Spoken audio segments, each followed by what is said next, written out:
All right. So Spurs won that game 118 to 105 over the Brooklyn Nets, who were without Kyrie Irving tonight. But Spencer Dinwiddie went off. Uh, that guy is good. I mean, I saw people trying to put that on DeJounte Murray and Derek White, but like, what can you do when the dude's just in the zone like that? I mean, he was taking deep threes, like he was cooking everybody that tried to guard him. So, I mean, hats off to him. Uh, One sec. That'll help. Um, but I mean, obviously, the insane thing about this game, Pop comes out of the locker room at halftime. He's like, you know what? you know what I gotta have? I gotta have more Marco minutes, baby. I need it. That's what happened. Marco Bellinelli started the third quarter, started the second half at the 4 instead of Trey Lyles. And listen, Trey Lyles didn't have a great game. All right. He shot 1 of 4 in 11 minutes. 0 of 3 from 3. I mean, yeah, okay. But Marco hit his first 2 or 3 shots, and I was like, okay, Pop's gonna Pop's gonna play him till the wheels fall off this game. He played 25 minutes in this game. 26.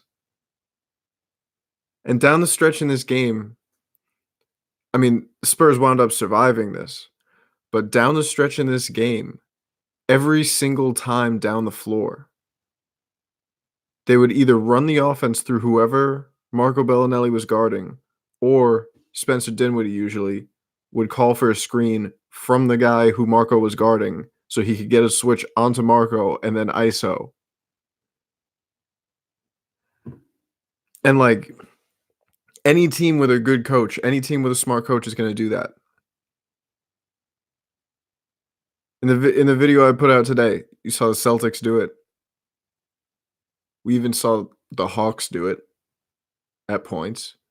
Rockets did it the game before this. And I mean, to have him come out at the 4 to start the third quarter, people were telling me like, "Oh, lay off Marco. He had a good game." He shot 5 and 9. Okay, a little over 50%. Okay. 11 points. All right. 1 of 4 from 3.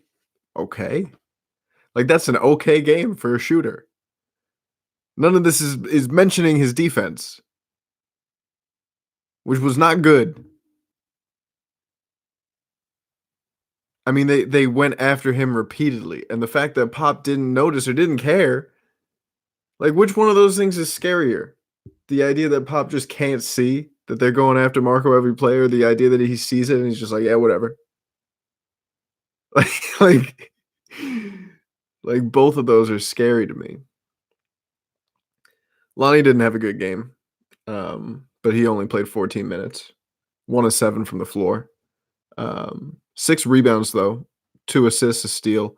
I mean, he was playing good defense, which is very good to see, very needed. I don't know what Becky said to Tim on the bench, but there's good video of it. Then neither of them are covering their mouths, so I I think I retweeted that. So if anybody's a lip reading expert, you know, you can take a look at that. Um, I th- I mean, I watched a lot of Marco tape, right? Like I have watched a lot of Marco tape this year, and that is very common. Is Marco make a mistake, and I see Becky Hammond like react negatively, like, "Oh my god!" Like as like she smacks her clipboard and she looks over at Will Hardy, and he's like, "I don't know, dude." Tim Duncan, I don't know what his thoughts are on it, but um, yeah. All right, let's talk about the covert tank. Alright, people are saying, like, Pop is putting these trash lineups out on purpose because he wants to tank, but not, like, appear like he's tanking.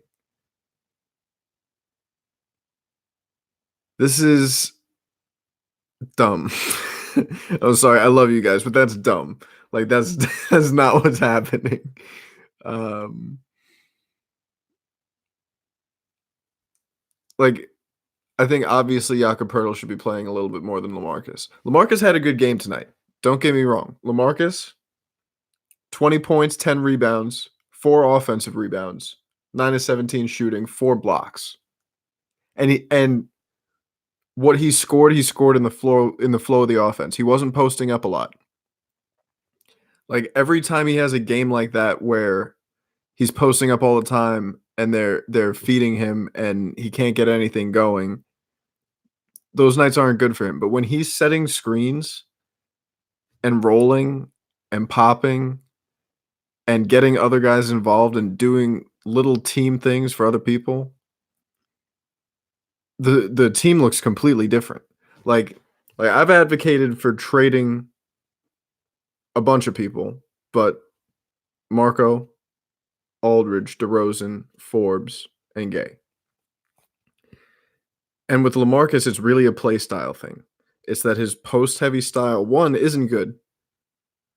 I mean, Aldridge this year has been a below average post up player. He's in the 42nd percentile in points per post up. It's been bad. Um, and my willingness to move on from him has been mainly about his unwillingness to play the team game that would really help his teammates and go away from him in the post. Um, there's some nights when he should post. He should post whenever he has a mismatch. But he should not post whenever he doesn't have a mismatch. He should set screens and run pick and roll and maybe create some mismatches. That seems like a pretty obvious uh thing. Um and tonight, I mean against Jared Allen, who's a good rim protector, but once you get him out in space, it's a little easier to score. I mean, Aldridge was stretching him out tonight. He was doing his job. He did a really good job tonight. Um exactly. He's a better complementary piece if he decides to play that way. If LaMarcus Aldridge can play that way and not care about being the guy, like he could be so much better. I've been saying that all year. Like again, look at what Dwight Howard's doing in LA. Look how much better he looks because he is completely abandoned the post up, pretty much. Um, but yeah, DeRozan, not a great night tonight. 4 of 14. I expected him to come out and want to really attack, especially after he got the early hook in the last game. Looked despondent on the bench, and he was not getting to the basket. First half, he had 3 baskets, 3 turnovers, and he finished the game with 4 baskets and 4 turnovers. He had 12 points, 4 of 14 shooting, 6 assists, 4 turnovers, 4 rebounds, -7.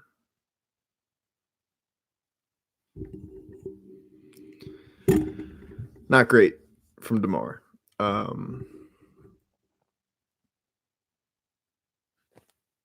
What can you say? 0-2 from 3. DeMar's under 20% on like 60 some attempts since he's been in San Antonio. And yeah, Rudy has not been great this year. 1 of 8 tonight. Oh God. I didn't even see that. 1 of 8 for Rudy Gay.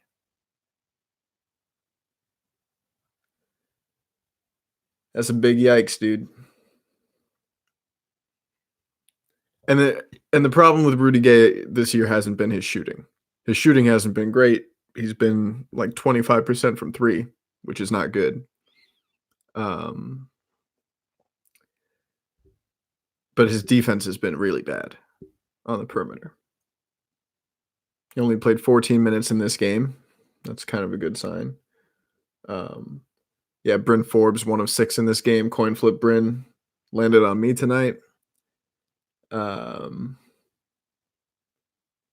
and he was just getting absolutely roasted on defense by Joe Harris. Like, and it's not even because Bryn is small, because he's like, obviously he's on the smaller side, but he's not Patty small. He's like 6'3". He put on a bunch of muscle. He's bigger now. Um, the problem with him is awareness and just like understanding how to play defense. And he's not he has not been great at that. Um, so that's been disappointing. Disappointing that he continues to start. I think he started every single game this year. Um, and I really just don't get like what he's bringing to the floor. Like, he's been a league average 3-point shooter this year. He's been a below average shooter in general. Um,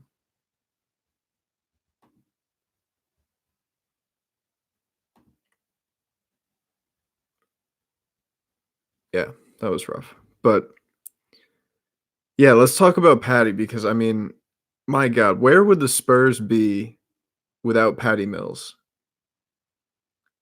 I mean, he was a difference in Mexico, right? We got international Patty that game, haha. Um, he's been the heart and soul of this team. He's having a career year. He's the Australian Michael Jordan. I mean, he's he's been fantastic this year. I look, and he's also just like a genuinely amazing teammate and like a good dude.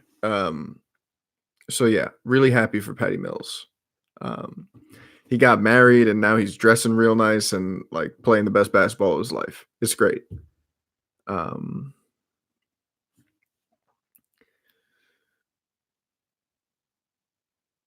but I mean,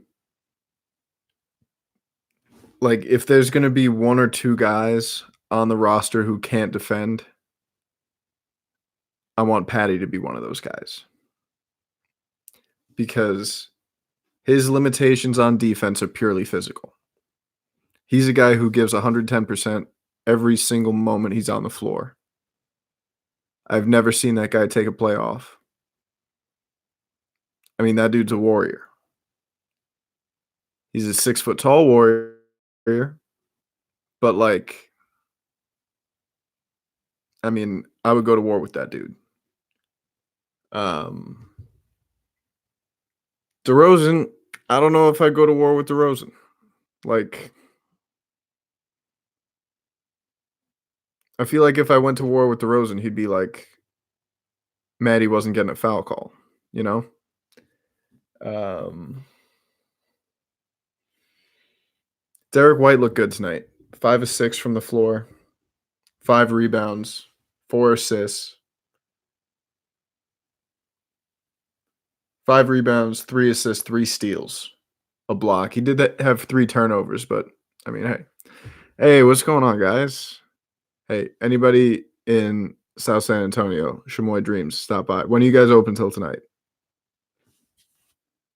You guys closed? Um, the worst 4 defenders on this team are Marco, Patty, Bryn, and DeRozan. Maybe throw Rudy Gay in there. I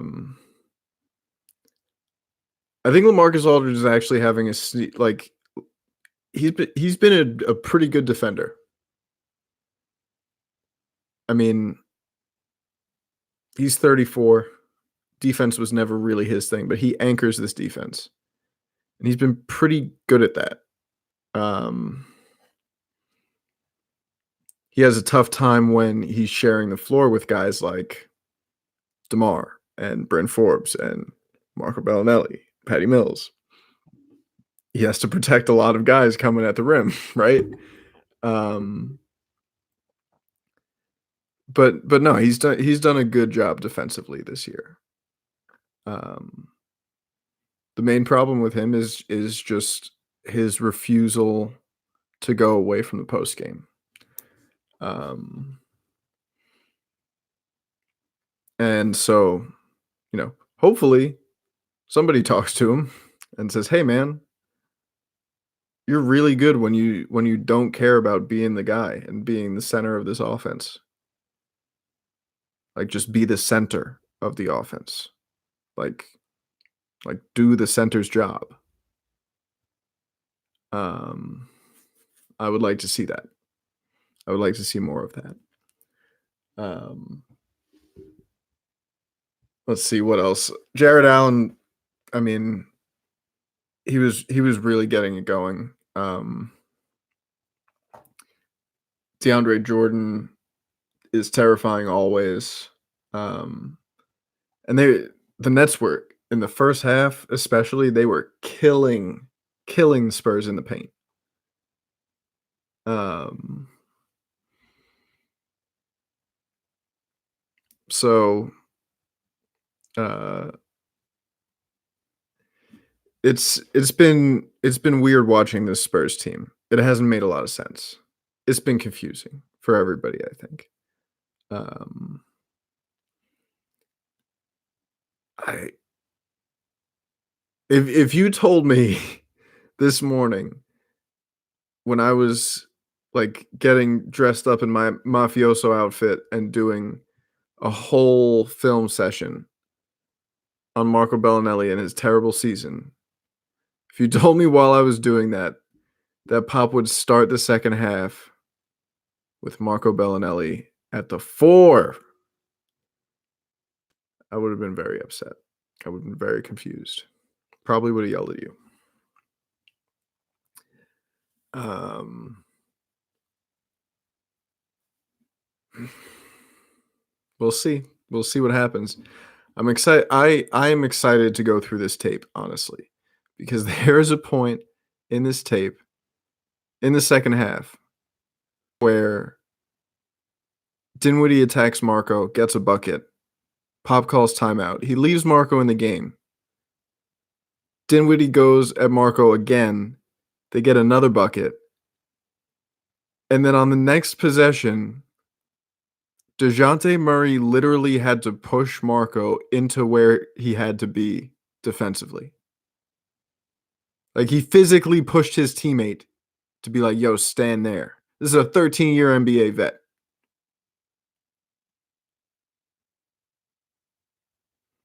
And Bob just kept him out there.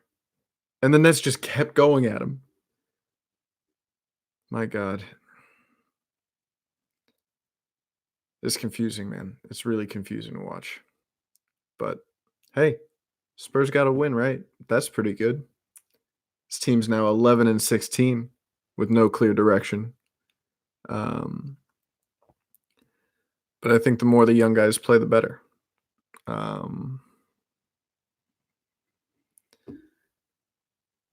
Pop can get his wine from somewhere else, man. Marco's got to have.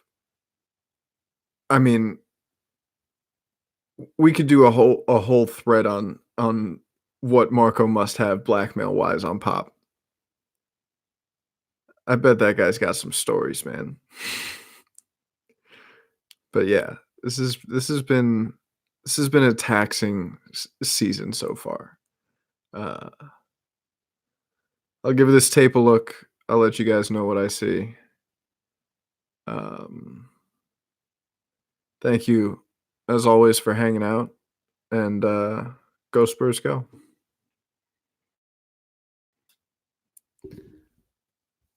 Sports talk. So, I mean, I just got some like a really cheap microphone here. Has a boom mic. Just go on Amazon, and basically just go through clips, use iMovie, and you know, try to put together stuff that people want to see. Um, you guys are fun. You guys engage a lot, which I like, and you guys really help with the my content is you focused, so, um, I think any channel where you're doing that is gonna be good. Um, but yeah, send me a message, I can send you a link to some equipment stuff, but, um, yeah, it's really like, I mean, this is just fun. This is I enjoy hanging out with all of you. Um, I think we're up to 850 subscribers on this YouTube. When I get to 1,000, they start paying me for ads before the videos. Um, so tell a friend who's a Spurs fan about this channel. Um, subscribe if you haven't already. Really appreciate you guys. I've been looking at some of the engagement stats and like you know it's crazy. Like the Lonnie video from a couple weeks ago has like 4 days viewed. That's like more time than I played on like Modern Warfare 2. Like when I realized I had a problem with Modern Warfare 2, I was at like 3.5 days. I was like, wow, that's a lot of time. Um, but yeah, this is really fun. And gonna do it probably after every game. So good to see you guys. See you again soon. Keep an eye out for the video on the film. Um, yeah, thank you guys. Go Spurs, go.